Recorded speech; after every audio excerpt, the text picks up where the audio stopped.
J'avais dit que je ferais plus de vidéos longues, mais bon, comme quoi faut jamais dire jamais. Et en fait, c'est parce que j'ai jamais parlé des frères Karamazov en vidéo longue. Mais aussi la base, c'est que je veux plus faire des vidéos longues parce que je dois tout filmer en one shot.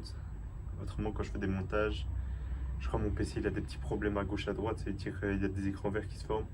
Mais bon, commençons. Du coup, je vais faire 12 vidéos normalement sur les frères Karamazov. Et ici, on va commencer avec la première, qui est sur le livre 1. Alors, imaginez une famille où le père c'est l'incarnation du vice, les enfants ne se connaissent presque pas, et chacun traîne derrière lui un mélange de rancune, de blessures, de passions incontrôlables. Ça pourrait être l'intro d'une série Netflix, mais non, c'est un roman, c'est l'ouverture des frères Karamazov, le dernier roman de Dostoevsky avant de mourir. Aujourd'hui, on plonge dans le livre 1, l'histoire d'une famille, là où tout commence. On va découvrir d'où viennent ces personnages, pourquoi leur destin semble être condamné et comment Dostoevsky prépare un drame qui se prépare à dépasser largement le simple querelle d'héritage. Dostoevsky, il ne prend pas de pincettes pour nous présenter. Tout d'abord, il y a le père, Fedor Pavlovitch Karamazov. C'est un homme égoïste, lubrique, cupide, méchant et très grotesque. Il n'a jamais été un vrai père pour ses enfants. Ces deux mariages se sont terminés de façon tragique avec la mort des jeunes femmes, laissant le père Fedor Pavlovitch avec ses enfants, mais celui-ci ne désirera pas s'en occuper et ils seront remis à la charge de famille ou de serviteurs. Ce qui frappe, c'est que Fyodor, il ne ressent aucun remords, aucun véritable attachement. Il est toujours en quête de plaisir immédiat, que ce soit par l'alcool, l'argent ou la séduction. Dans ce portrait initial, on comprend déjà que ce personnage, c'est pas juste un méchant, il est la source de tout le désordre moral et affectif qui va secouer la famille. Dostoevsky ici, il plante la graine. Quand le socle familial est pourri, tout l'édifice est instable. Maintenant, on va parler des trois frères. Tout d'abord, il y a Dmitri Fidorovitch, qu'on appelle souvent Mitya au cours du roman.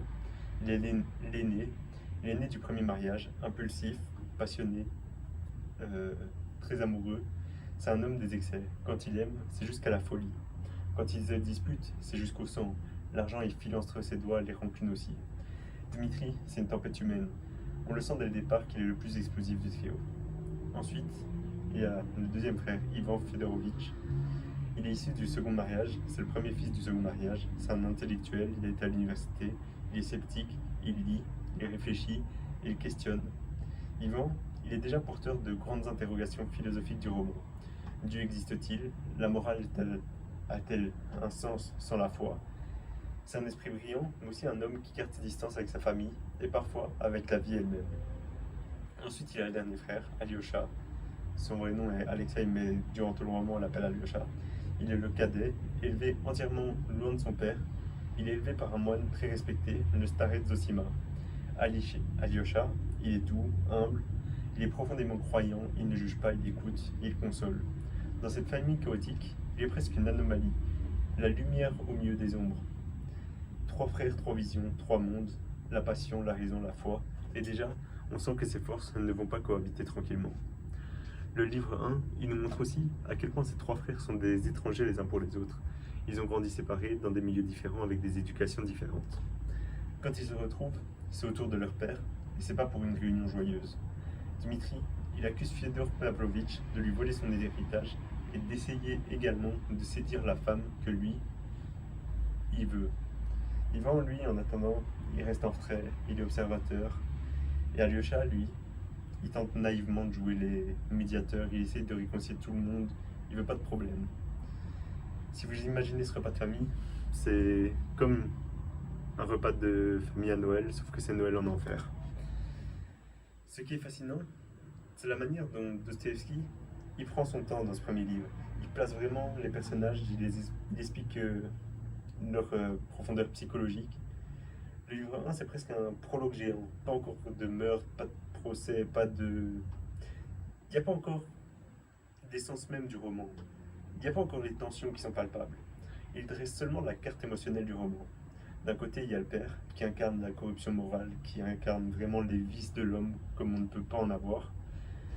De l'autre, il y a les trois fils qui représentent trois réponses possibles au chaos. Il y a celui qui cède à la passion, Dmitri, celui qui se réfugie dans dans le savoir, l'intellect, Ivan, et celui qui cherche à se repentir, à trouver la rédemption dans la foi, Alyosha, qui est vraiment croyant, qui admire Dieu, qui lui voue sa vie. C'est cette géométrie émotionnelle qui va donner toute sa puissance à l'histoire. Mais ce premier livre, c'est aussi un miroir.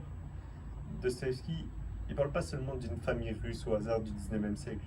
Il parle de la manière dont chacun de nous hérite d'un passé, parfois abîmé, et il doit décider quoi faire de ce passé, comment il va construire son futur sur ce passé. Est-ce qu'on reproduit les erreurs? Est-ce qu'on coupe complètement avec le passé? Ou est-ce qu'on essaie de se transformer, d'avoir une rédemption? Cette histoire en quelque chose de meilleur. Les frères Karamazov vont donc chacun incarner une réponse à cette question, et le tragique, c'est que leurs réponses vont s'interchoquer. Voilà pour le livre 1. C'est l'histoire d'une famille dont on connaît désormais les protagonistes principaux, leurs forces, leurs failles et surtout la bombe à retardement qui les réunit. Dans le prochain épisode, qui sortira je ne sais pas quand, je verrai quand j'ai le temps et quand je suis motivé, on verra toute la famille qui se retrouve pour la première fois au monastère auprès du starets Zosima, sous prétexte de régler le conflit d'héritage qui a lieu entre Dmitri et Fedor Pavlovitch. Mais ce sera l'occasion d'une scène où chaque mot pèse lourd. Et croyez-moi, on est encore au calme avant la tempête. Et la tempête, elle va arriver très vite. Ciao.